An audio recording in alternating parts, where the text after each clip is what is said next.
Varies based on product and subscription plan. Hey guys, let's talk ED because millions of men experience it, but not everyone can access or afford treatments like Viagra. Well, Hims can help. Through Hims.com, you can get a full range of treatment options for ED, including daily or as-needed meds through a 100% online process. It all starts with an online intake form. Get started at hims.com/joy, and from there, a medical provider licensed in your state will determine if ED treatment is right for you. If prescribed, your medication is shipped to you for free. Find the ED treatment that fits your needs with options up to 95% less than the brand names. Millions of men experience ED, but Hims can help. To start your free online visit and save up to 95%, go to hims.com/joy. That's hims.com/joy for your free online visit. HIMS.com/JOY. This is Paul Feinbaum. That'll do it for me today. Coming up next, The Drive with Wes Neighbors and Steve Moulton on 97.7 ESPN, The Zone. Football season and Bad Daddy's Burger Bar. The perfect combination of good times and great food. This season, score big with one of our chef-inspired expressions of pure burger amazingness. Our delicious burgers are made with premium Angus beef, and you can pair it with one of our signature cocktails or a cold craft beer from our huge selection. Bad Daddy's Burger Bar on the Parkway in Huntsville and our new location at Cliff Farm, Highway 72 in Madison. Are you tired of power outages disrupting your life?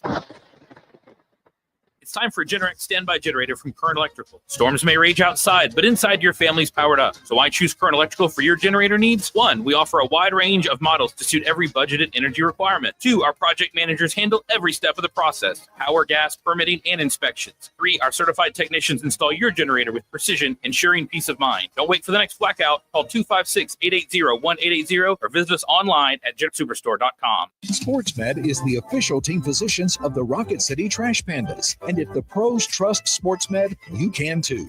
SportsMed provides every service you might need for complete orthopedic care, specializing in orthopedic surgery, sports medicine, joint replacement, spine surgery, neurosurgery, and podiatry. And they offer their own brace shop, in-house full-body MRI, physical therapy, walk-in clinic, and so much more. Their locations and on the web at sportsmedalabama.com. There's power in caring when it is put into action. Each year, our bankers serve on nonprofit boards, support our local educators, and volunteer with our hometown food bank. I'm Bobby Humphrey, Vice President of Business Development for Bryan Bank, and community service is just not a line item in our mission statement. It's who we are. Because after all, Alabama is our home too. That kind of commitment to community might not be what you would expect from a bank, but it's exactly what you can expect from us. Give us a call or stop by one of our 2 offices in the Huntsville area and experience unbeatable service and legendary results. Bryan Bank Equal Housing Lender, NMLS ID 2428943, member FDIC. I'm here with Stan McDonald of Jacob Title. Stan, I've heard that every real estate closing at Jacob Title is a very big deal. Why is that? Wes, I'm reminded of a very impactful statement that I heard from Coach Gene Stallings years ago when he talked about big games and little games. He said he didn't like that comparison. He says, because try losing one of those little games, and if you ever do, it ends up being the biggest game all year long. Well, it's the same thing with real estate closings. Every game, every closing is a very big deal at Jacob Title, because when it's your closing and your contract on the line, it's a very big deal, and we understand that at Jacob Title. So it sounds like whether your client is a first-time residential buyer or a multi-million-dollar investor, they can expect your A game. That's exactly right. As a matter of fact, when you bring your real estate closing to us at Jacob Title, we understand it's all about trust and confidence. And when Stan McDonald tells you that a chicken dips snuff, you can look under his wing for the box. And like Beams likes to say, there's no doubt about it. The company is Eagle Masonry and Insulation. But did you know they're also Eagle Landscaping and Dirt Work? Eagle can take care of all your landscaping needs, including irrigation, sod work, and planting, both plants and trees. On the dirt work side, Eagle can grade and build your pads, haul dirt in or out, and even do erosion control. Philip Love and his team can do it all for you. The website is the same, insulatewitheagle.com, as is the phone number, 256-755-1556. Give them a call and see what Eagle can do for you. Eagle saves you time. Eagle saves you money.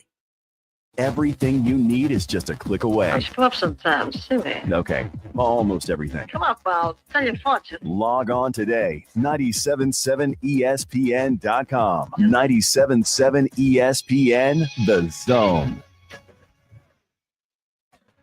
WCZN, Union Grove, Huntsville, Alabama. 97.7 ESPN, The Zone. This hour is brought to you by Woody Anderson Ford, Alabama's F-150 Superstore. Welcome to The Drive with Wes Neighbors and Steve Moulton. Call into the Neighbors Wealth Management Hotline, 256-576-4977. That's how I roll. And I'm not going to drink and drive anymore. That's 256-576-4977. Now, here's Wes and Steve. The marathon continues. Hey, how we doing, everybody? Started you out this morning filling in for Scott Tyson. And then still on maternity leave is one Joe Hunk. The hardest working man in Pencil Radio, Mr. Steve Moulton. I'm just here to fill in the gaps more than anything. That's Brian Temple. That's Wes Neighbors. How are you, Wes? Doing good. I tell you what's interesting to me. What's that? Is I bet not many people know that one of the players on the Capitals, Washington Capitals, that of course you have the from Huntsville. Nick Dowd grew up down the street from me and was friends with my kid boys. He's been in the NHL for 13, forever. 14, yeah, I think he's retiring after this year. Is he? Heard, yeah. But they won last night and go to round 2 of the they're the 1 seed. Yeah. So I mean, they're the prohibitive favorite. Yeah. And they look really. I will tell you that the best team that I've seen so far is Edmonton. Yeah, I hadn't watched much. I don't watch it until it's playoff hockey. It's just so I was watching last. Well, actually, my daughter, Boo, called me and said, "Hey, Nick's playing. You need to watch." So yeah, we sat out and the guy I was with, he had my brother-in-law. He had no idea that there was a guy from Huntsville playing hockey. I said, "Yeah, it's guy, real." Yeah, and what was really interesting is he was always a great athlete. Always a great athlete. Caps won 4-1 over the Canadians. Boy, Montreal. I loved it. Montreal. Yet I just. Yeah, it was 4-1 in that series. Yeah, it was. I think they scored with 8 minutes in the third quarter. Kind of made third period. Yeah, and had a little bit of momentum. It was fun to watch. So this is an actual call from last night. Although you could put this on, replay. Some guy named Alex Ovechkin.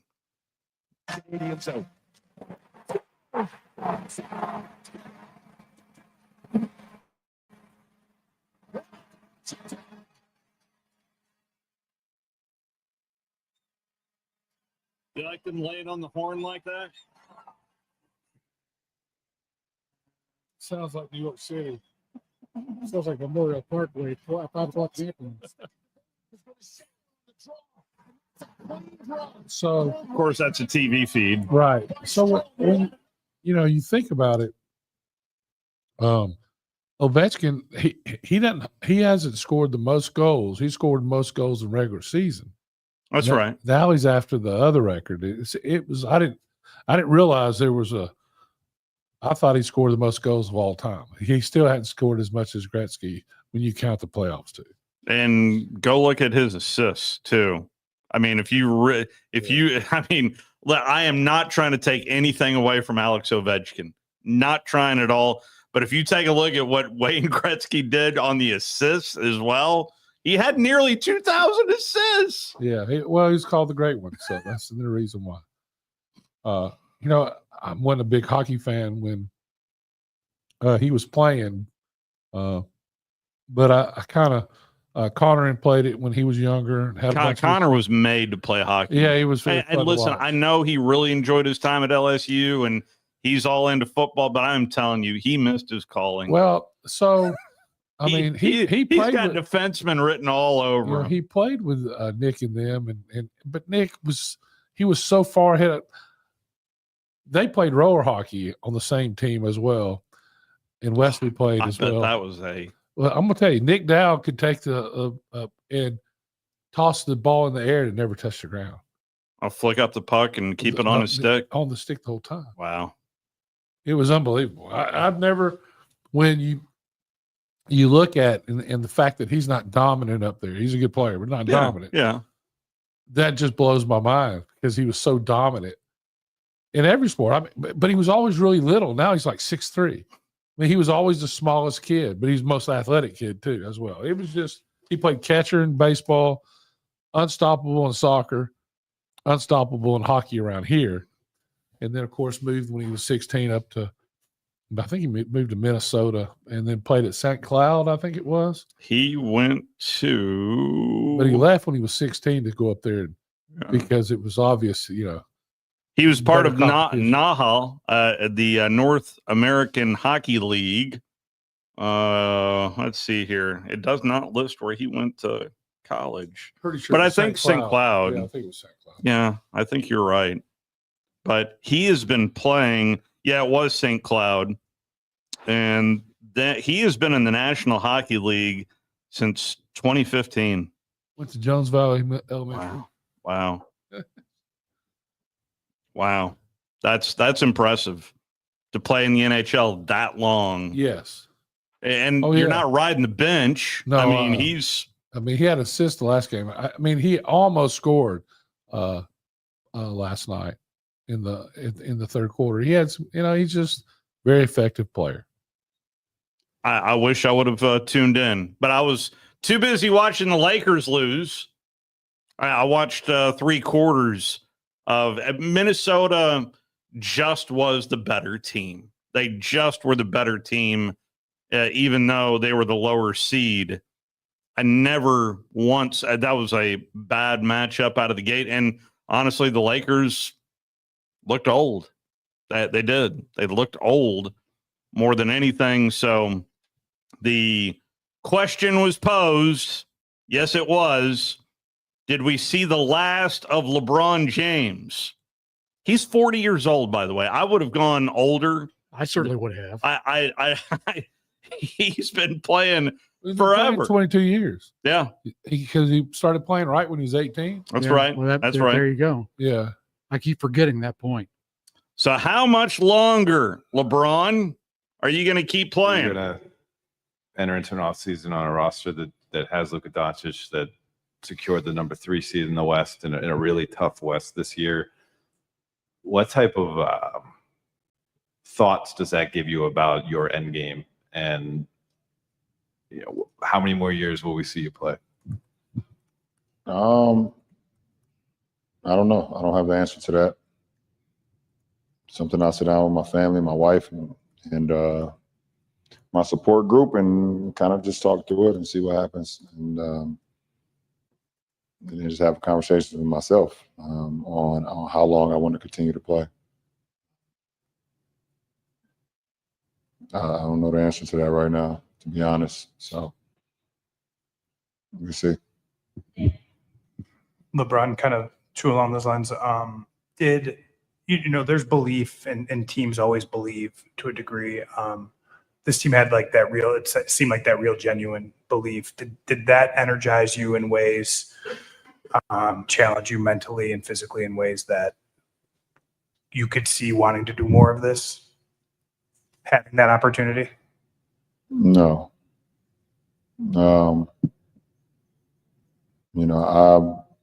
I walk into the practice facility and walk into this arena with high energy all the time, and I just try to spill that to my teammates, try to spill the belief into my teammates, play as hard as I can, do whatever I can out on the floor while I have the opportunity to do it. But,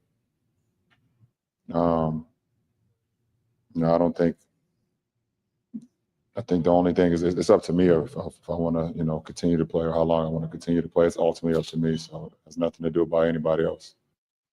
That is LeBron James. I mean, why is he so defensive about it? The worst time to ask any athlete whether or not, especially if they've been in it for a minute. Yeah, but all he has to say is, at the end of the year. Yeah, I hadn't thought about it. Probably not. Then he can always change his mind. That answers the question, though, instead of what given his. I mean, I don't. You just, yeah. You got Knicks and Pistons coming up tonight. That is on TNT.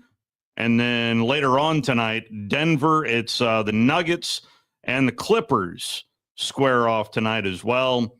And we'll see whether or not these series will continue. But as Wes has already mentioned, the Washington Capitals are already through into the next round in the NHL Stanley Cup playoffs. Coming up on the program today, hey, it is time to get you ready for the run for the Roses coming up this Saturday as Ed DeRosa from the Courier-Journal in Kentucky is going to join us. In fact, he put out his predictions, but we'll talk to Ed DeRosa from the Courier-Journal coming up in hour number 2. We'll also hear from the chief himself. John Chavis is going to join us later on here in this first hour, but Drew DeArmond is in the on-deck circle, so let's go ahead and take our first time out. The one and only Drew DeArmond is He's here taking practice swings. He's ready. He's over. Ready. He's in the Trash Panda bullpen right now. He's ready to go. And by the way, we are walking you up to Trash Panda baseball. Right, you'll be able to hear it right here on 97.7 ESPN The Zone. It's a off day for the Braves. And Can't go a day without baseball. Come on now. Can't do that. Josh Carey, the dulcet tones of Josh Carey. You're listening to The Drive with Wes Neighbors and Steve Moulton on 97.7 ESPN The Zone. Ford Motor Company. From America, for America. Hi, folks. Bobby White back again for Woody Anderson Ford with a real quick quiz. Out of all the manufacturers, do you know which auto company employs the most hourly workers in America?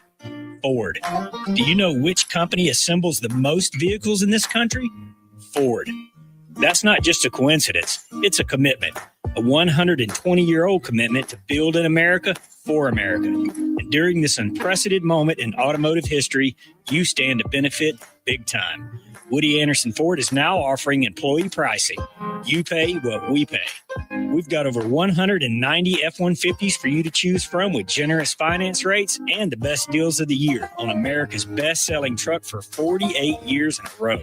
Employee pricing can save you thousands off MSRP, and with over 600 Fords for you to choose from, there's a good chance you'll find just exactly what you're looking for. This offer ends May 31st, so hurry in. Woody Anderson Ford.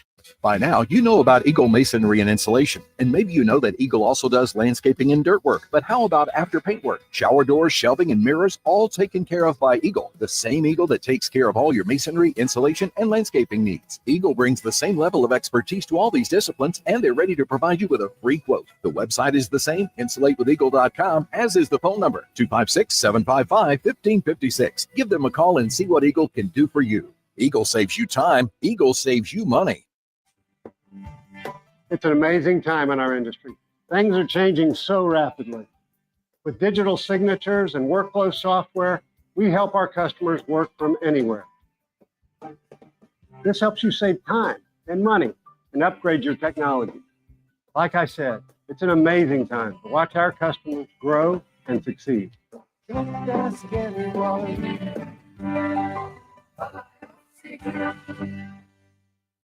Where's the best place for sports? What about the best place for wings? If you answered Jefferson's for both, you're right. Jefferson's is also a great place for value. Every Monday, kids eat free with the purchase of an adult meal, and teachers bring your teacher ID and you eat free every first Tuesday of the month up to $15. At Newmarket, Jefferson's will be opening a new location at 2190 County Road 65 very soon. Jefferson's, best place for sports, best place for wings. Hampton Cove, and soon in Newmarket. I'm here with Thomas from Talent Heating and Air. With the temperatures going up and temperatures going down right now, now is a good time to get your heating and air system looked at. Thomas, when somebody calls, you guys answer. That's right. The phones are staffed by us. They're manned 24/7. We're ready to come out and take care of you that day. How do they give you guys a call? You give us a call at 256-503-4490. And you can find you guys on the World Wide Web at talenthvac.com. And now is a good time to do this because you guys are offering a special deal. That's right. We're doing $49 tune-ups this spring. We're also doing free second opinions. We offer that year-round. Somebody comes out, they say you got a back compressor, a leaking refrigerant. Give us a call, see if we can save you some money. Thomas from Talent Heating and Air. Thomas, one more time, that phone number. 256-503-4490. AL certain number 21014. Hey folks, Bob Baumhauer here. We're extremely proud that Baumhauer's Victory Grill has been serving Alabama for 43 legendary years. Our motto is legendary fun, legendary food, and we strive to make every dining experience a special one for all of our guests. Our menu features delicious, always fresh and scratch-made in-house recipes. And of course, our award-winning wings and sauces. And don't forget, our happy hour and halftime daily specials cannot be beat. Baumhauer's Victory Grill. Legendary fun, legendary food. This segment of The Drive is brought to you by Woody Anderson Ford, located online at woodyandersonford.com with 2 locations, Hughes Road in Madison and Jordan Lane in Huntsville.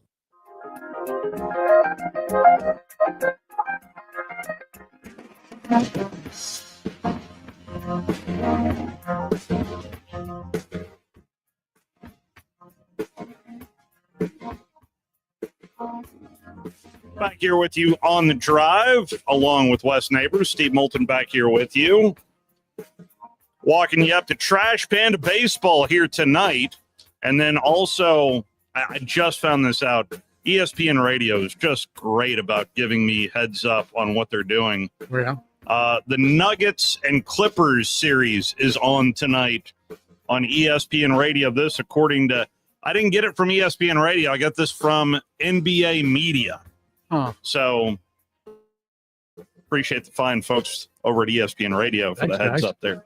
The worldwide leader in sports. Yes. Yeah.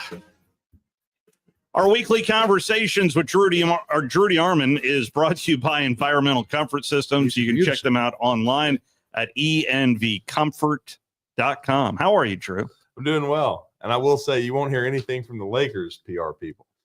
No, you won't. There is still a Los Angeles team still alive, and it's not the Lakers. And it's the Clippers. Who saw that coming? Me.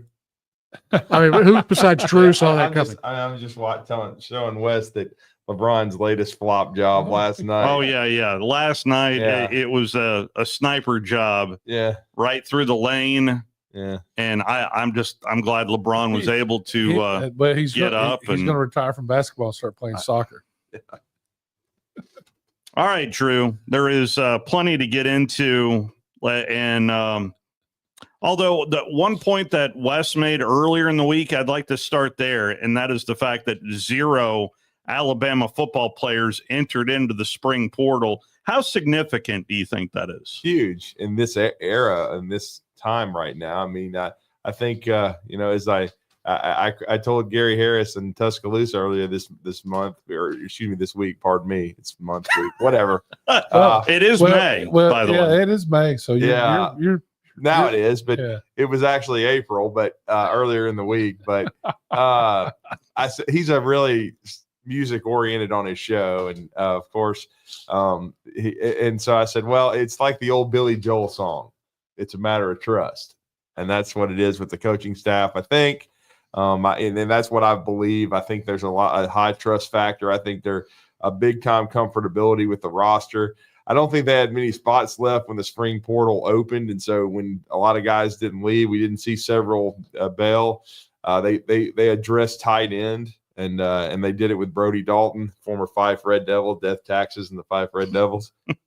He of course started his career at UAB, spent 3 years there, and was at Troy last year, and now is coming to Alabama. And then they got Jackson Marco from West Virginia, who's listed at 238 on the roster, but I've heard he's really closer to 260, big tight end. And so I think they felt like with the health situation at tight end at the end of spring, where Peter Knudsen was the last one standing, that they needed a couple of blocking tight ends because, the best way to run the football, especially on the edges and the perimeter, is to be able to block. Yeah. And yeah. I don't think that was a strength of the team last year, except for Robbie Utes, and that's why he's been drafted.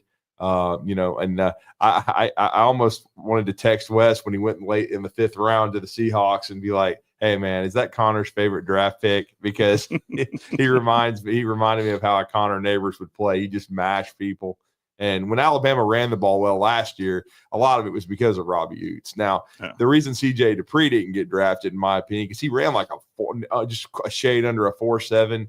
His bench press numbers are really good at the combine. He looks great. And I think he'll actually make the Patriots as an undrafted free agent likely. But I think his issue was last year he had some drops, when they targeted him. He was a little bit inconsistent as a receiver. And if you watch blocking wise, he was a little inconsistent as well. But if they can get some consistency out of him, I think he's a really good signing for the Patriots as an undrafted free agent. And so I think he can make it. But I think Robbie Utes got drafted simply because he can mash people. Well, they said one of the things they said when he was drafted, they interviewed a guy and says, that we want a fullback on our team. We need a fullback. Right. And he's going to play fullback. Yeah, he can play fullback. He can play H. Yeah. He can do. And when he was given opportunities to catch the ball last year, which wasn't many, but he caught them and he scored some touchdowns. I thought forever he was a walk-on. Yeah. Rock Hill, South Carolina, but he was a scholarship player. He was a scholarship player. He showed out. You remember I mentioned the first scrimmage he played in. Yeah. Yeah. And he didn't play that much that year either. That was obviously 4 years ago. Yeah. I think the guy. He got hurt a couple times early in his career too. Yeah, he needed to stay healthy, but I think the change in coaching staffs and the role they created for him helped him. And now, there's not a lot of fullbacks in the NFL, but the ones that are there play a while. And obviously the Seahawks believe in him, and I was happy to see him get drafted. I will say this though: if you had asked me before the season, who's the most unlikely cat that you would say is going to hear his name called on draft day, I would not have thought Robbie Utes would be drafted. That just shows you. We're trying to put something together. We're not going to talk about it now, but Right. we're trying to put something together. And he was I one was of the guys wondering if you were going to say it out loud. we were going to talk because I didn't think he'd be drafted. Yeah. And we were going to talk to him about it. And now, we're working on a obviously, few other things. Yes, we are. So there you go. How much tangible intel did you get out of this spring out of Alabama?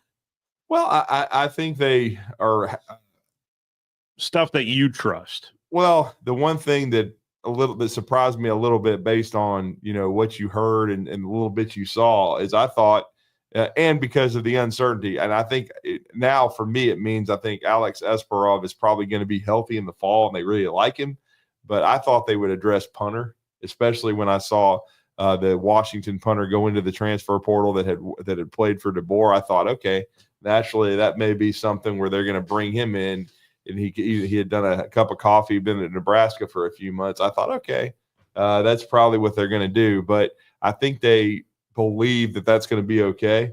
And then Daniel Bird, the transfer long snapper from Cal Berkeley, he was hurt, didn't go through spring, but I think they believe he's going to be fine because the little bit of snapping I saw left a little bit to be desired in the spring. So I believe they think that's going to be all right. Because to me, going into the fall, my biggest question would be special teams because you lost Nealon Hibbett, who signed with the Dolphins. That's your long time, the last 3 or 4 years, your long snapper from Florence High School, grandson of Dennis Homan.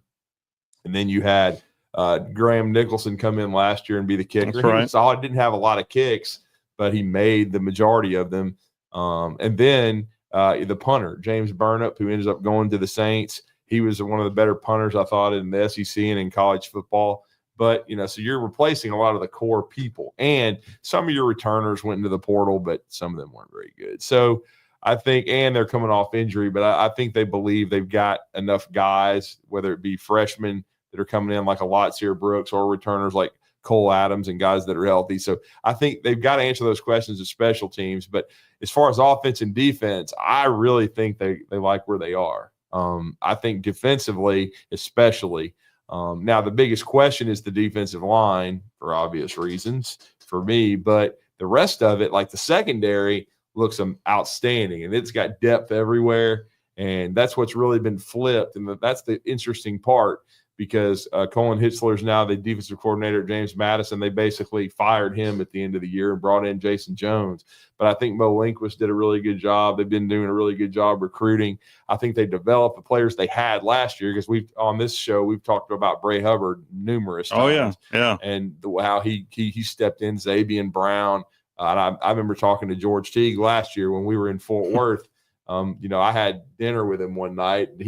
He was gushing about Zabian Brown, and I've learned my lesson, man. And I just because if a former player that I truly respect, like a George Teague or an Antonio Langham, tell me somebody's fixing to play in the NFL or going to be a big time player, they're usually 99% right. So Zabian was outstanding. Domani Jackson was. And then when you see Dejon Lee and the freak show he looks like, and what you heard about him, I think the secondary is going to be the strength of the defense. And then linebacker wise, you had to understand in the spring they didn't have Deontay Lawson, they didn't have Justin Jefferson. I think both those guys can play. You already know that. And then you've got Quay Russaw coming back at the Wolf spot, who I think going into year 3 is ready to step up and be a big-time player. You got a guy behind him like a Justin Hill, who's a true freshman who was already showing flashes. And so I think the linebacker core will be just fine. Now, the defensive line, I think they've got the numbers to have a good 2 deep, but you got to be consistent. Yeah. And, you got to be better against the run than they were a year ago, generate some pressure. So to me, this is a big year for Freddie Roach and that defensive line, because I think they still have the talent. I think, to be honest, it looks to me, and I wasn't sure going into last year, because again, you had a complete shift change scheme wise. Yeah. And then you had some holes and some inexperience. But now with what's returning with, Kane Womack year 2, I think this should be a top, echelon defense in the SEC, probably top 5. So that's going to keep you in games. And then the offense, I just think the continuity, the return of Ryan Grubb. I know that Ty Simpson doesn't have a ton of experience, but I do think he's talented. And then the biggest thing is what Nick Saban used to talk about this all the time, the players around the quarterback playing well. And I think I guess the biggest question on offense going into camp to me after the dust has settled is left guard. It's got to play itself out. It's probably going to be Cam Dewberry from Texas A&M, but great, Geno Vandemark, the transfer from Michigan State, is also going to compete there. He was a little bit banged up in the spring. And then does Mike Carroll get moved in there? But right now, Mike Carroll might have to play backup right tackle, because Alabama, unless they find a tackle late in the portal, and right now they haven't, they don't have a lot of depth at offensive tackle. One of the huge keys to the season, and last year he was hurt first game.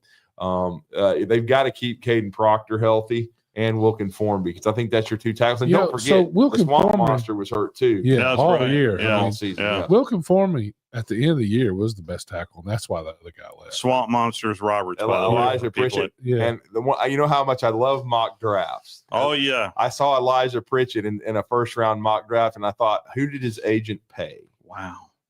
Because I'm sure they all have one now. But I thought, who did he pay to put his name on? Well, they have to have people around that can yell, "Look out!" really loud. Yeah, exactly. Just watch the Vandy game. Look out! I was watching that from the press box, and I couldn't yell. Look It out! didn't You're get not back. supposed It's to look do that. out. It's look out. Yeah, the whole look out. I wanted to, but I couldn't. So Austin Mack not going in the portal means competing. He wants to compete, and it makes sense, because unless he was going to move down to the FCS, which most quarterbacks do not want to do, you're not going to be able to go anywhere in the fall and start. So you might as well compete. And Ty Simpson is not very experienced, and you're one injury away from playing a lot. And then Keelan is the most talented of the trio, but he is so young. Right. So let me say this too. Let me say this. You look at it. If Ty Simpson does really well, he's gone. Yeah, he'll be. If he doesn't really well, he's gone. Austin Mack will be the quarterback. Yeah, Austin so Mack will work Keelan. Yeah. So listen, the worst thing, you look at Josh Jacobs, one of the best running backs in the NFL. Read an article about how he was third string the whole time he was at Alabama. Yeah, pretty much. what you don't want to do is leave all your reps in college. You don't want to play too much. Look at Quinn Ewers. Played 3 straight years. I mean, it's all broken up. Doesn't get basically done. Seventh round. Yeah. Yeah, because he was broken up. That was the main reason he didn't go. Has a bad hit, bad this, bad that. You don't want to play too much. Yeah.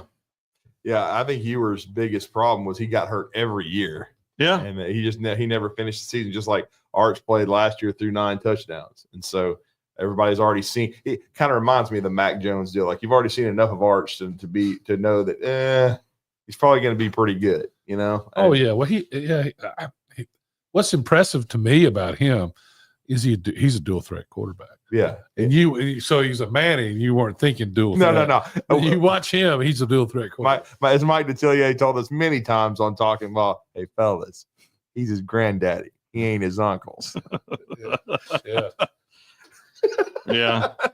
Seen film of Archie, but man, I mean, trust me, if you've seen film, like I've watched the Book of Manning 6,522 times. Now my friends have not; they can't stand the family, but I've watched it a ton. Who can't stand the Mannings? Look, man, they're bitter. It's all about Peyton Britt. What are they? Hail State? I mean, I was at that game. And then Eli Manning, beating Alabama like a yard dog once. They just don't like. And then Cooper during the special, if you've ever watched it, he's like, my dream was to play for the Ole Miss Rebels and beat Alabama. And I was like, see, that's a sign of respect to me, So again, but I've always admired the Manning family, the way they've handled themselves, the way they've always, even when Eli didn't want to play for the Chargers, like the way they handled that, it was a complete 180 from the way Shedeur Sanders handled himself. And they got the trade, and the trade worked out for both parties because who did the Chargers trade for? Some dude named Phillip Rivers. Yeah, it worked out pretty Hall well. of Famer. Both of them are Hall of Fame players. So. Yeah. But I mean, I've always admired the Manning family, the way they handle it. And another thing too, Eli went to Ole Miss and he chose to, but Peyton didn't. That was the best part of the Book of Manning, they didn't raise any cane. And then Arch did not want to go to Ole Miss, and they didn't pressure him. And of course, I think some of my friends were also very scared because I told them straight up, and it was the truth. I was like, guys, if Sark doesn't leave Alabama, that's where Arch is going. And you're talking about utter meltdown city. And I was like, you don't want a Manning because they're bust proof. But then they're worried. They're all like, oh my God, we'll have to see Peyton in an Alabama hat. And then, That's not so bad. No, not for me. No, for about 14 years, he might as well won one. Yeah, exactly. Every time he was on the sideline, he had a frown on his face. Yeah. I was even better after watching him. He didn't get to direct the band. Yeah. So, I mean, one of my favorite memories is I believe it was the 2016 beatdown in Knoxville. They put Peyton in the press box. Oh yeah. Because they really thought Tennessee had a chance. And it was 14-7, and then the roof caved in. And the champions of life got smashed. Brick by brick. Yeah, and it was brick by brick. All right. How's Arkansas State supposed to be this year? I don't know that off the top of my head. I'd have to do a little research, but right off the top of my head, I would probably say, without looking up a thing, probably another 5-6 win season. And now his AD left, who hired him. Oh, really? Jeff Purinton. He went to. Where did he go? He took a job, I believe. But he in Alabama? Yes, he was an associate AD at Alabama. I believe he left to go work for Learfield. Did he really? In a role. So my apologies. Arkansas State went 8-5 last year. Wow. So the 8-5 last year. They made a big turnaround. Yeah, I guess that's why he didn't get won fired. A bowl game. But Jeff is gone. I don't know if I haven't kept up to see if they've named his replacement because Ryan Pannone had just taken the job as basketball coach to replace Brian Hodgson, leaving Alabama. And then just a couple of weeks later, Jeff Purinton announced that he was going to work for Learfield. I missed that memo. So I don't know if they've made a decision on who the new leader of the athletic department will be, but again, and Butch Jones, like Wes said, he turned around last year, won 8. So he's been able to survive there. Well, by all means, if you'd like to stick around, I'd love for you to stick around. John Chavis, the chief, is set to join us on the other side of our final timeout, plus which we'll talk some Kentucky Derby at Back the top of when the hour. the Vols actually played defense, huh? Wow. Yeah. The Chief joins us next, right here on The Drive.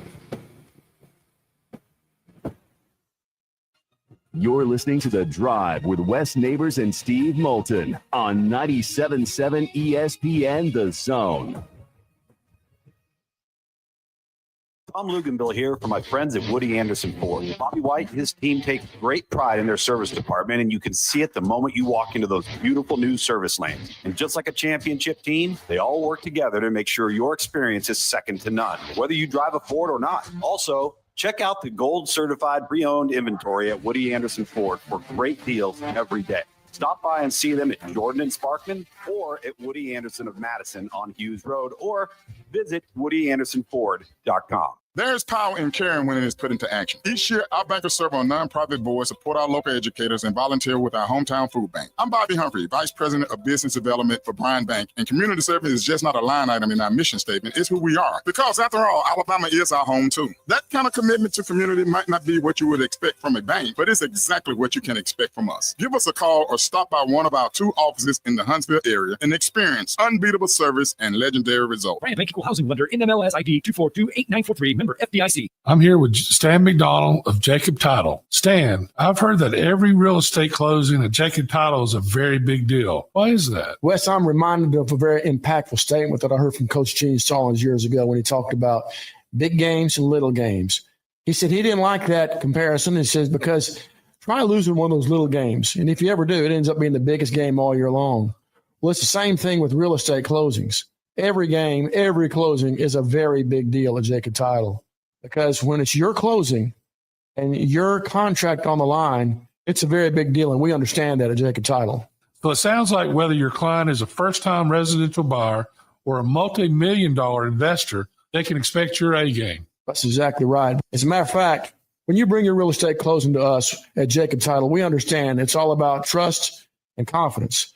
And when Stan McDonald tells you that a chicken dips snuff, you can look under his wing for the box. And like Beebs likes to say, there's no doubt about it. SportsMed is the official team physicians of the Rocket City Trash Pandas. And if the pros trust SportsMed, you can too. SportsMed provides every service you might need for complete orthopedic care, specializing in orthopedic surgery, sports medicine, joint replacement, spine surgery, neurosurgery, and podiatry. And they offer their own brace shop, in-house full-body MRI, physical therapy, walk-in clinic, and so much more. 4 locations and on the web at sportsmedalabama.com. Specializing in simple and affordable rentals, McCurry Van and Car Rental can make sure you have just the right vehicle for your next family vacation, weekend getaway, or if you just need transportation while your vehicle is being repaired. McCurry carries Ford Transit vans and Mercedes Sprinter vans, trucks and work vans, and more. And they offer discounted rental rates for long-term rentals. Now with 4 locations: Athens, Muscle Shoals, Coleman, and Huntsville. Log on McCurryRentals.com to make your reservation now. That's McCurryRentals.com. Wheelchairs for Warriors serves those who served us. We provide custom-fit wheelchairs for veterans and first responders injured in the line of duty. When they are denied the services they deserve, we stand in the gap. To join the mission and support America's heroes, you can visit our website at wheelchairsforwarriors.org. We are a 501c3 organization and part of the combined federal campaign. Visit wheelchairsforwarriors.org.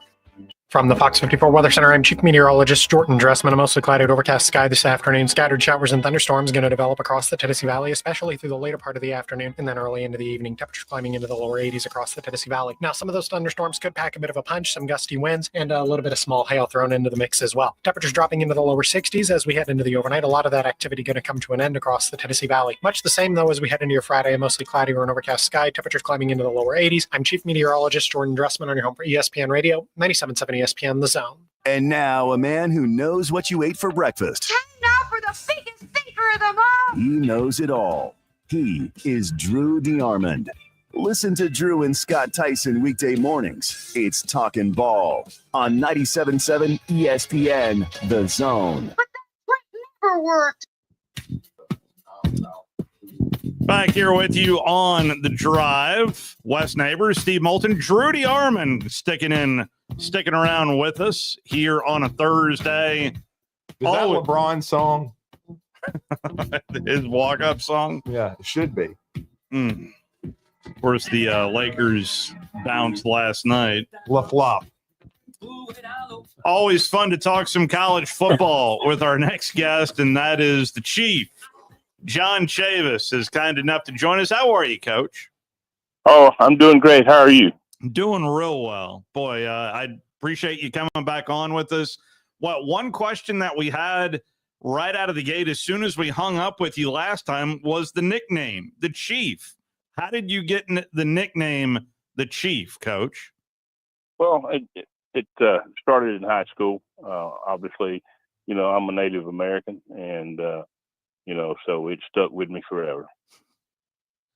So, Coach, this West Neighbors, good to talk to you again. It's been a minute. When I watch the defenses now and everybody's still trying to go really, really fast, have the defenses that everybody run changed with that now, or is it pretty much the same stuff just regurgitated over time that you've always been doing? I apologize for interrupting, but you gotta do what you do, and you got to change it and you speed it up, and that's not anything that is really new. I mean, they try to offenses, they try to get an advantage and do those kind of things. So you got to plan for it and be ready for it, but you gotta be able to run your stuff. So I mean, what do you think of how what is your favorite defense to watch right now on the college level right now, Coach? Well, I'll be honest with you. Other than what I do, I hadn't watched anybody else at all. Fair enough. What are you doing right now? Are you consulting? Well, no. I'm in the maybe early retirement. So that's that's kind of where I am, and if something shakes out, which there may be, then we'll certainly take a look at it. The expanded playoffs that happened last year, Coach. How much college football did you watch last year, if any? I can say not a lot, but certainly in the program that I was in, certainly I kept up and with the people that you're going to have to play against, and I spent my time looking at them, trying to break their offenses down, and being able to put a defense on the field that will give them some problems. The last stop SEC wise was Arkansas, and is that a program that you still pay attention to, Coach? Well, yeah, I'm an SEC guy, and that's what I like watching. I'll watch some other games, but most of what I watch and most of what I study is SEC. When people recognize you out and about, what do they ask you about, Coach? Well, it's I'm not out and about a lot, so it's not anything that I could give you a definite answer on, but it has to do with what goes on in the SEC. Well, I would imagine Tennessee is brought up a good bit in your time up there on Rocky Top. What does that time meant to you from your coaching career? Because you were there for a good while, Coach. Well, it's obviously I played there and had a chance to go back, and I coached there for 20 years, and it's so I'm tied to it, and it's changed so much, and I really don't worry about it, and and I don't want to talk age stuff, but when you get to be my age, it's you ask yourself every day, do I want to do this again? Well, do you want to do this again? if the right scenario came around, yes.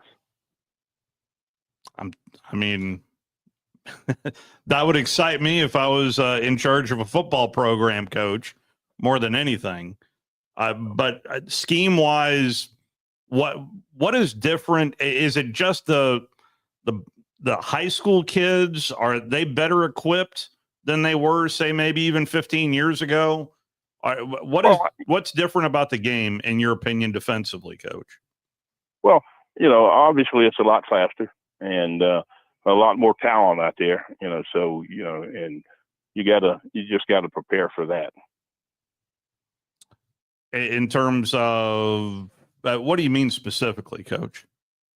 Well, there's a lot of changes, a lot of things happening, with some of the offensive guys, and first thing that I want to know, and first thing that I want to do is, the quarterback. What are they going to do with him? How much do they trust him on the field? And those kind of things, will make a difference in terms of your preparation for a game. So who was the hardest to prep for on the college level for you, Coach? Quarterback wise. Yeah. Well, that's, when you start out there, and ask that, and it's been a while since I've been, making any preparations, but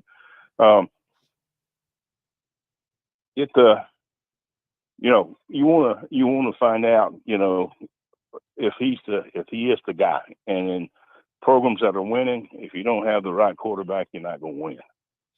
In my opinion, and but it's you gotta be prepared for those guys, and you gotta make them, see things that they hadn't seen, and you got to be able to put that pressure on them and not lay up on those quarterbacks, because those are going to be the guys that are more capable of beating you than anybody else. Coach, you say that, but I remember back when Johnny Manziel was playing for Texas A&M, he totally obliterated everybody except for LSU. You guys were able to control them in a big way. When you look back on that, how were you guys able to do that? Well, we set our game plan up to do that, to not let him get comfortable in the pocket and throw. Obviously, he's a very talented young man and could do a lot of things. And, so we had to change up things and give him some looks that he hadn't seen. And if you can do that, then you got a chance, but if you let quarterbacks, run the game, then, they've got this, the kind of situation where they're hard to beat. But if they don't know what they're seeing, then it makes a lot of difference. Talking to Coach John Chavis right now on the Neighbors Wealth Management Hotline. So if you can keep a mobile quarterback in a pocket, what does that do overall to that type of offense from a defensive standpoint, Coach? Well, it keeps them from moving the ball, and that's what you got to do. You got to be able to do that, and and there's ways you do that. They had some really good receivers, and you got to be able to secondly take them out of the game. It used to be, back in what I call the old days, it was run first and throw second, but that's changed so much. I'm taking a look at a list of a lot of high-level quarterbacks, and I'm seeing a lot of mobility, honestly, from top-level SEC quarterbacks back in the day. If anything pops to mind in terms of what pops off the page, just interrupt me, Coach. Kenny Stabler at Alabama. I know that's before your time there even playing at Tennessee, but Kenny Stabler is on this list from Bleacher Report, and that's a mobile quarterback. So is Fran Tarkenton at Georgia, Tim Couch at Kentucky, or Shane Matthews at Florida. I imagine you got a story or two about Shane Matthews back in the day, Coach. Well, I'm trying to go through my mind because I don't want to say anything that's not accurate. But certainly, the coaching part of that, and Shane was obviously a outstanding athlete, and he could execute, and he did a great job of running the offense that they wanted to run, and it made it difficult to handle. Steve Spurrier as a whole kind of changing the game a bit. How much of an adjustment was that in the 90s, Coach? Well, it was, when you say adjustment, you got to be, you better prepare yourself for, a lot of things that you might see. And he certainly was a coach that could make you change if you went into a game and you're going to show him the defense that he's seen. Then it's going to be difficult. You got to mix it up and have players, but there's ways to affect them. When you start looking at it from a defensive standpoint, I want guys that can cover one-on-one and take away some of their best receivers. And when you can accomplish that, and it's not easy. It's when you can accomplish that, then it gives you a better opportunity to win. And you can see it from time to time. You can get some of those better players frustrated, and when you get them frustrated, they don't achieve as much. Well, how about you the best quarterback on defense of who always maybe had an idea or two or a good communicator? Who stands out on that list for you, Coach, as being kind of your best quarterback on defense of getting things lined up the right way and communicating the right way? Well, a lot of people, you think, with the safeties, that you're gonna do it there, but they got to be able to react to what's going on and what you're gonna take away. And you go back to Manziel, and what made him so good. They had a great receiver there. But He's still playing too. Still playing in the NFL. Yeah. We didn't allow him to be productive in the game. Whatever, and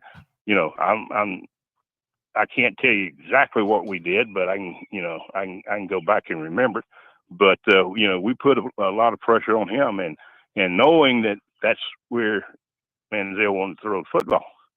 And we put a lot of pressure on him and took that throw away from him. Well, overall, the game, growth-wise, on the NIL part of it, Coach, I know this is it feels very transactional in today's game to me. How about you, Coach? Well, I think we've allowed college football, and this is just my opinion, and nobody has to care about it. But, you go back and through the years and young men were playing college football because they wanted to have an opportunity to, get to the next level and do those kind of things. But, it's not the same game that we knew, back, 30 years ago. And, but it is. And that's the way you got to stay ahead. You got to be innovative and do things that, offensively that, they may think, hey, they're not going to be ready for this, because of how they play this defense or whatever.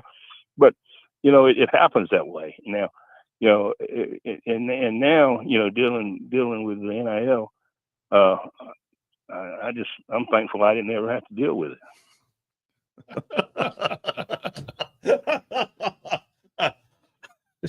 Did you ever get approached by any one of your players on money, Coach? Even back in the day? No. Well, absolutely not. And I really believe this, and guys that have played for me, we never had conversations of the such, and it worked out that way. And I want to coach guys that are out there, to play the game, not trying just to play for your frame, but to play the game. And those are the ones that are going to win. it does feel like from a rules standpoint, everything's leaning towards offense. If you had to change one rule in college football that would help the defense more than anything, what would that one rule be, Coach? Well, you know what? There's a bunch of them, you know, but obviously, you know, you want to have an opportunity, you know, where you can play, and you know, when they start looking at some of the, I don't want to get the officials involved, but I don't mind, you know, they can't allow them to do some of the things I see now, but you know, it's not anything that if you work it that you can't, you know, get to the point to where you can. But you know, it's like I said, it's a different game. It's a different game. Just from a pass interference standpoint, is there one area where it changed how you coach through the decades? Oh, absolutely. You know, because the game changed, you know, and you know, you gotta be able to, number one, you know, and I'll go back to this, you know, maybe a lot of folks will look at it a little bit different. You know, you got to be able to stop the run game, and then you better be able to, you know, put some doubt in the quarterback's mind, and you know, that's why we, through the years, you know, we were probably, you know, more of a pressure, not probably, we were a pressure defense, and we were going to make them work through pressure. And you know, it was good for us, and it was good for our players, and they loved it. And you know, so that's the biggest thing I see. And you know, I would rather prepare for the teams that we're seeing, you know, at this stage, than have to go back and play some of those wishbone teams. You know, that they were going to hit you in the mouth, knock you around, and make plays that way. Well, I mean, because the wishbone people, I know you just almost knocked Steve into the floor with that statement. But the wishbone, if one guy messed up, you're done. Yeah, it only took one guy just a little bit out of position. Yeah, well, that I think that's true in everything. You know, you got to be prepared, and you got to be able to adjust, and that's what you got to get accomplished in all season, and you got to get it, you know, ready for teams that are going to do that to you. Well, there's a guy named Danielle Hunter that's been incredible in the NFL, and a guy, I think he had 2 sacks or 1 sack while he was at LSU, and now but he had all this. My question is it harder for some of these guys, I guess, when they're younger to, I guess, be productive for some of them, and then they're just late bloomers, and all of a sudden they do so well in the NFL? Well, you know, it depends on the coaching that you're getting, you know, and I'm not talking about, you know, anybody being a bad coach or somebody being a better coach, but it's the coaching, and you know, the coaches have to prepare their athletes for what they're going to see, and they got to have them ready for it, and they got to be confident when they go, full of confidence when they, you know, walk out on the field, that they're able to recognize. And you know, the thing about it is that, you know, they got to be able to recognize what they see, and then what they need to expect. And you know, it works better if they know. And you know, we felt like, you know, when we had the right athletes on the field, we felt like that, you know, we had an opportunity to cause problems for the quarterback. And you know, it worked for us really good, and I wouldn't change that, because again, you know, he touches the ball almost every time. That quarterback does. Yeah. And then he's got to make decisions, and you want to be able to you know, get to him, and when you can make him unsure about what he's got to do, then it gives you a better chance to be successful. Coach, please tell me that someone's called you in this offseason. Has your phone been ringing off the hook, or are you still waiting on that phone call?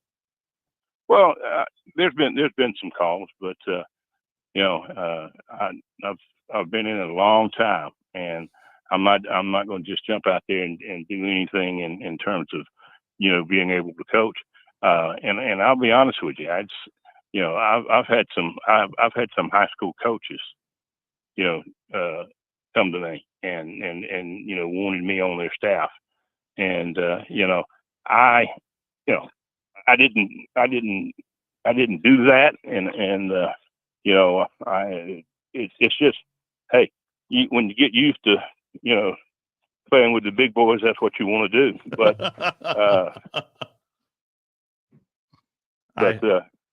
it happens that way, and geez, I hate to say it, when you get to be 68 years old, you're not real sure what you want to do. Well, Coach, it sounds like you're enjoying life, and we always appreciate the time you give us, Coach. Well, hey, let me tell you, I enjoyed my time that I spent in the state of Alabama, and my first job. That's right. Down there coaching Alabama A&M. Yep. And we had a great time, there, and it's but it's a changing world. So, but I appreciate you guys, wanting me to talk on your show, and absolutely, I look forward to seeing some big time college football this year. Absolutely, right there with you. Thank you, Coach. All righty. Well, I appreciate it, and you guys have a great year and enjoy it, and feel free to call me anytime. Appreciate that. Right, we'll be in touch. Coach. Thank you, Coach. Okay. Yes, sir. Let's head off to our top of the hour Sports Center. Let's do the break, and I'll come in there to give you a hand. Well, I've got everything lined up. There you go. I mean, you're dealing with a professional. Come on now. We're gonna have an update, and then we'll be back. Might be just a couple minutes later than you're used to, but we'll be back for the next hour. Time for the Run for the Roses. Yeah, we're going to talk to Ed DeRosa. That's right. And have him lined up for you. So let's check with the worldwide leader, and then we'll be back. What Brian said.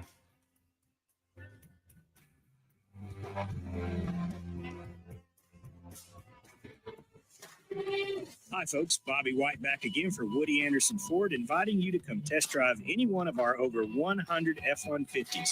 From rock-solid, dependable work trucks to our state-of-the-art Platinum Series, we've got an F-150 for you.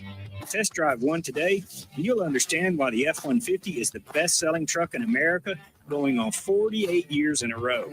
Just as successful offenses and defenses are built on teamwork, Woody Anderson Ford is powered by our people. Our sales and service teams are well trained to save you time and money. And because we want your business again and again, no one will work harder to earn it. Our mobile service teams come to your home or business for oil changes, brake work, tire rotations, and more. And the great thing is you don't pay extra for it. We come to you with mobile service at no extra charge. Proud to be local, family-owned, and at your service for over 62 years. Woody Anderson Ford, Alabama's F-150 Superstore.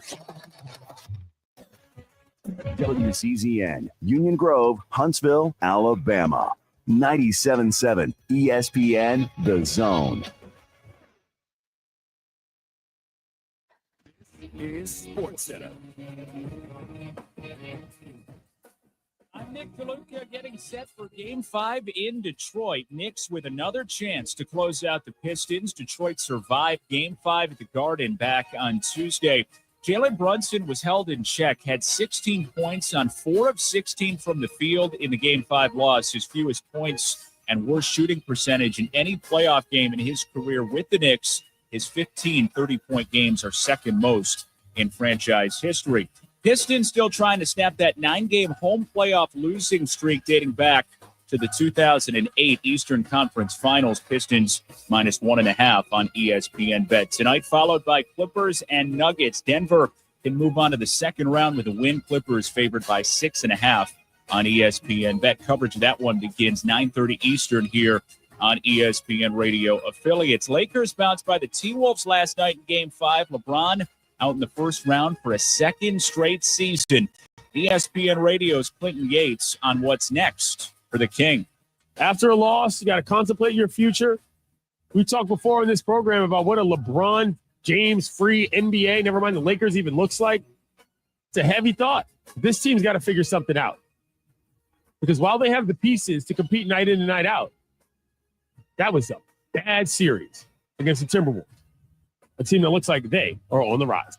Yates on Clinton and friends. Elsewhere, the Suns have a new head of basketball operations, promoting Vice President Brian Gregory to be the next GM in Phoenix. Hey, it's Michelle Smallman, and coming up Friday, everyone knows Jason Tatum is my favorite player. But can Anthony Edwards become the face of the league without making the finals? We'll talk about it on Unsportsmanlike, 6 a.m. Eastern, right here on ESPN Radio, ESPN2, and ESPNU. 97.7 ESPN The Zone.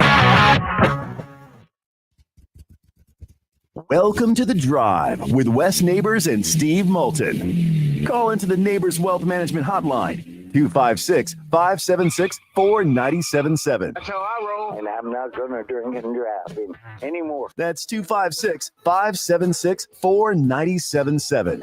Now, here's Wes and Steve. It is that time of the year yet again. The Kentucky Derby is right around the corner. So it is time to talk to Ed DeRosa to get us all prepped up, as Ed is kind enough to join us on the Neighbors Wealth Management Hotline. How are you, sir?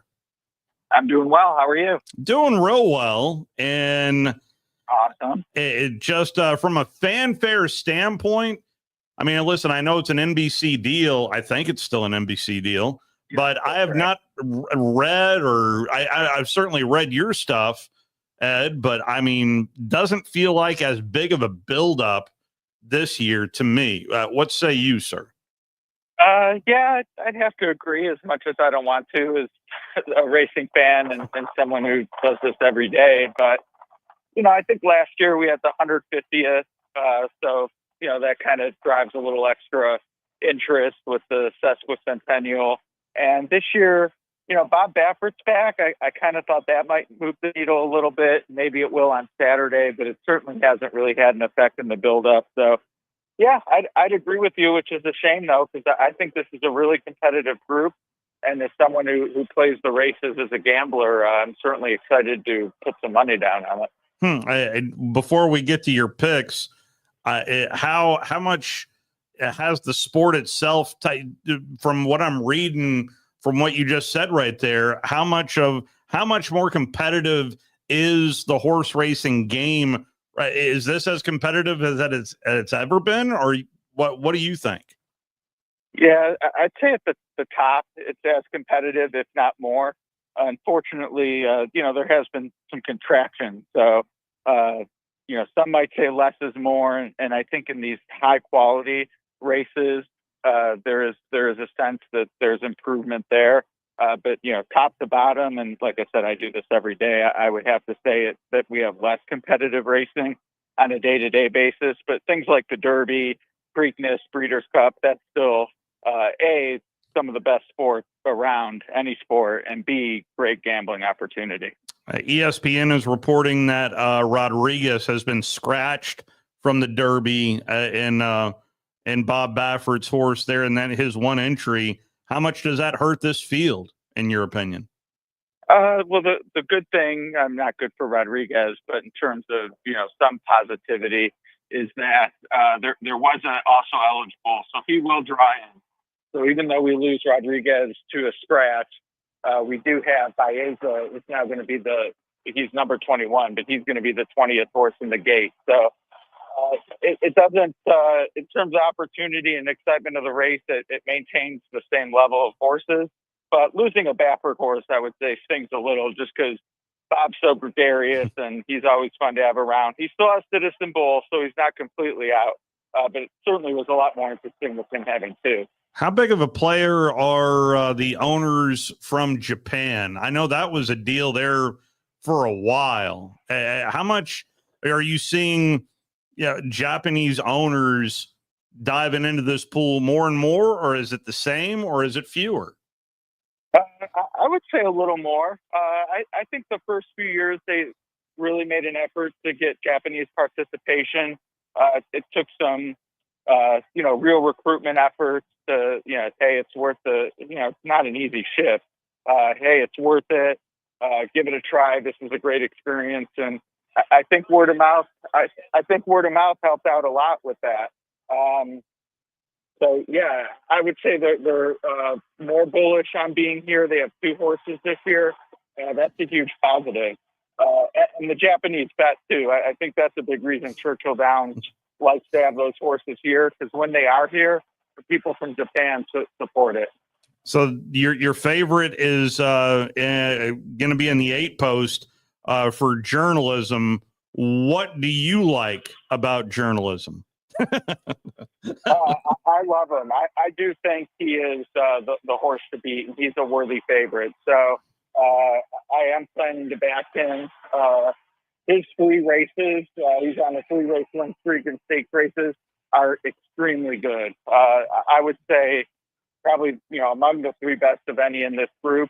And his race 2 back, the San Felipe Stakes, I would say is the best race we've seen from a 3-year-old this year. So he's shown that he can compete at this level and do so better than others. So I'm really excited to see what he can do on Saturday. Who is his jockey? He is ridden by Umberto Rispoli, so a fellow countryman of mine, an Italian, and he's been in the Derby before, not a ton of success. He finished 9th last year on a horse named Endlessly.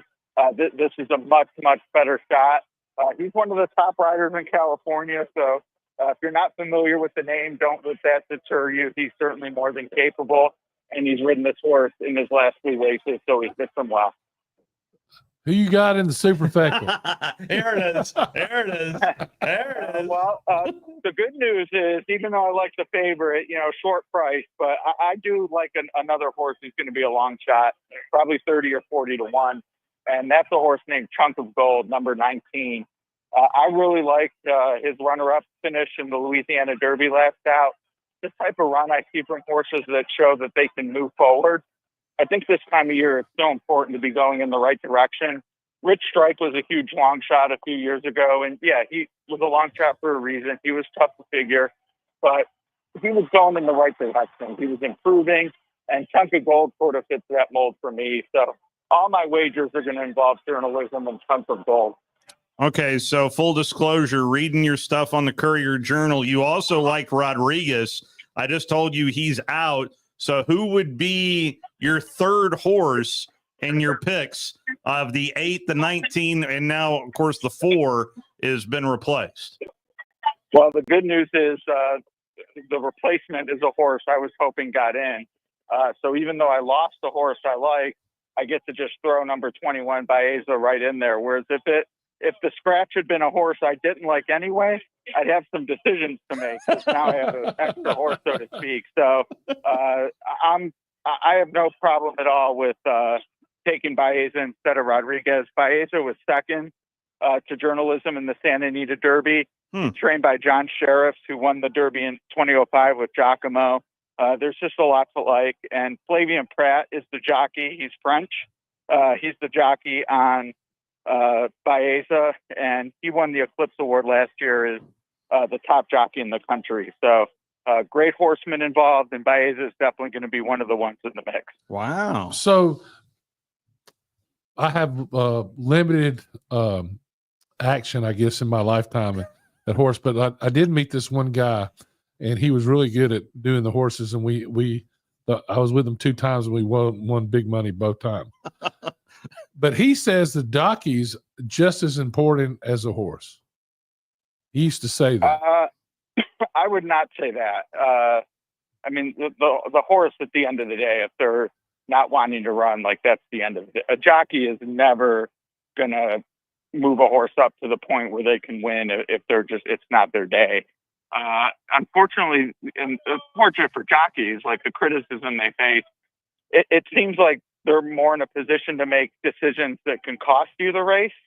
But as we saw last year with Mystic Dan and Brian Hernandez, if you're able to anticipate the hole, save ground and go through it, you can be a hero. I mean, that ride last year, Brian gave It was Mystic unbelievable. Yeah. was an all-timer. I mean, that's right up there with Calvin Burrell on Mind That Bird. Just phenomenal. So it can make a difference, but I would definitely say it starts with the horse. So the other question I have is, what is your, kind of, I'm somewhat of a novice bettor. So novice bettors, what is your strategy? What kind of strategy do you use when you place wagers?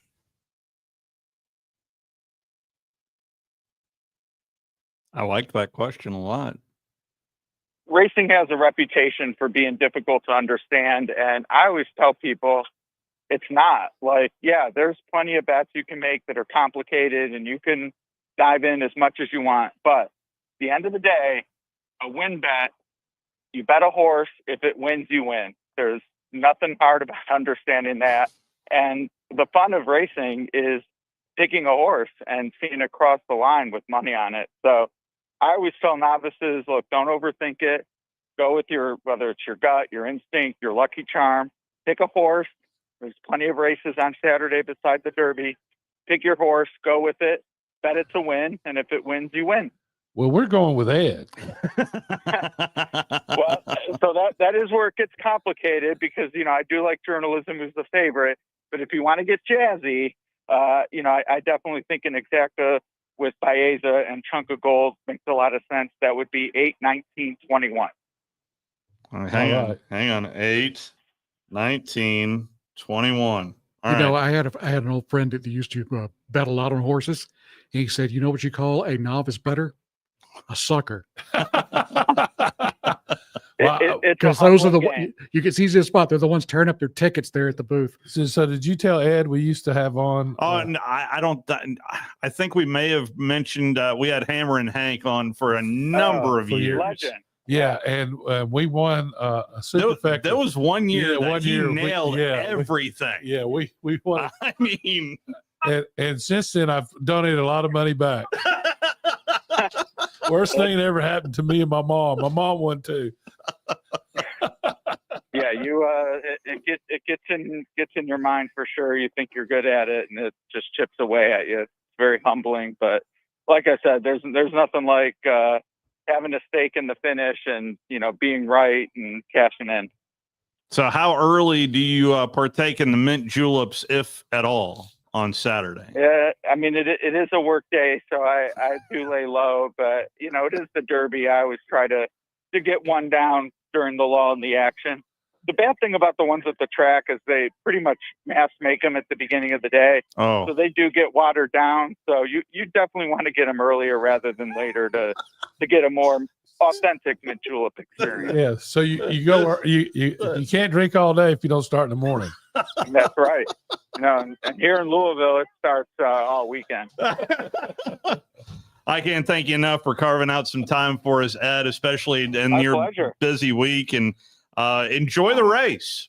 Love talking Derby. Yeah, I hope to enjoy the race, and I hope to enjoy the steak dinner after with my winning. There you go. I guarantee you have one. If you win, you'll have 8, one. 19, 21. Yeah. Those are the numbers right there. That's it. Thank you, sir. Path to glory. Thank you, Ed. Thank you, guys. That's Ed DeRosa there from the Courier Journal. 8, 19, 20. So that was the other thing that would always happen as well, Brian. Right after we would get, especially the year after that he hit everything. Right. The phones would blow up. So what were the numbers? Yeah, what were the numbers? Yeah, tell me the numbers. Yeah. and like I don't know if it was the next year or 2 years. It was like we got 3 of the 4 horses on the superfecta. Yeah, right. Yeah. And the one horse that messed up everything. Right. The horse was right behind him. In other words, we came close to winning 2 out of 3 years. Oh, that's worse than just losing. Oh no! Because I thought I won. I was jumping up and down like a little cheerleader. I mean, I was just like, and then when they ran it back, I went 3 paydays in a row, going and visiting our neighbors just to the north, getting lottery tickets, and for 3 paydays in a row, I had lottery tickets where I was 1 number off in all of them. 3 paychecks in a row. I gave it up. Yeah, I swore it good. off. Yeah. For a month. Yeah. And then I For a month. yeah. For a month. For a month. Till Tuesday. Yeah. Well, You know, Tuesday's right around the corner. You know, I had to do that disc jockey retirement plan. You know. Brother, I hear that. Yeah. All right, so that is your Run for the Roses inside information there from Ed DeRosa. And that is going to wrap us up here on this Thursday edition of The Drive, because Trash Panda Baseball is on right now. Yeah. So let's go ahead and take our one and only timeout here in this second hour. The dulcet tones of Josh Carey comes up next. Trash Panda Baseball comes up next right here on 97.7 ESPN The Zone.